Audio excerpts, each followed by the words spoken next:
One of my favorite stories of someone inviting in the presence of a very difficult circumstance, inviting God in, is a very simple little vignette from the life of Corrie. She lived in Holland during the Second World War. Her family was a Christian family, and they were engaged in the highly illegal practice of sheltering Jews from the Nazis.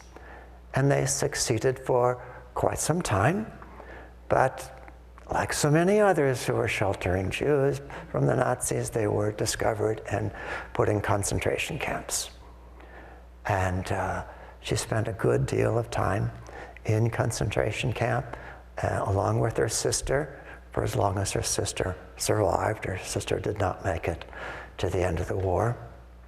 But after the war was over, they were very, very strong Christians, and they had practiced diligently their faith in the concentration camp. And after the war was over, Corrie traveled around the world speaking of faith in God, faith in Jesus. And one time, she was speaking to a group of people, and she saw in the back of the room one of the guards from the concentration camp. And of course, what would that do to you? I mean, here's the most horrible experience, probably more horrible than any of us can imagine. And there she is, seeing him, who was sort of a symbol of all that. And here she was talking about God's forgiveness, how God would forgive anyone for anything. After the talk, many people would come up to her just to greet her, to shake her hand.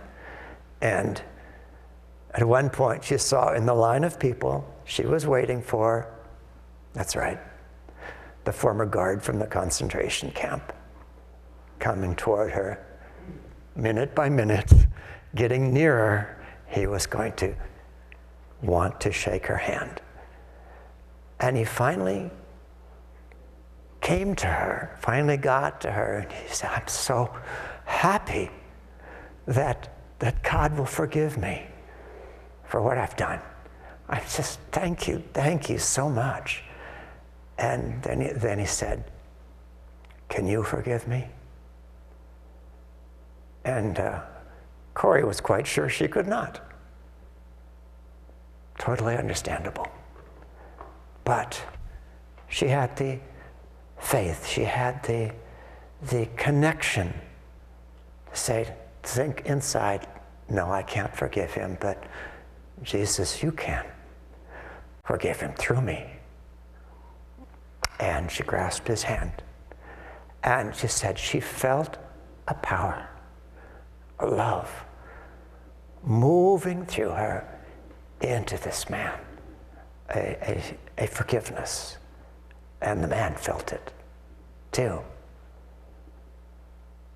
There she was in this something the ego cannot possibly do.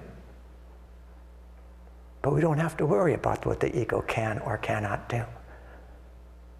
All we have to think about is what God can do.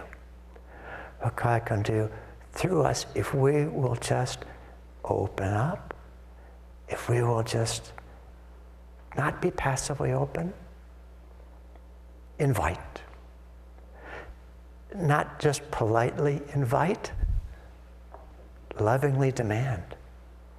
God, you need to come into this circumstance.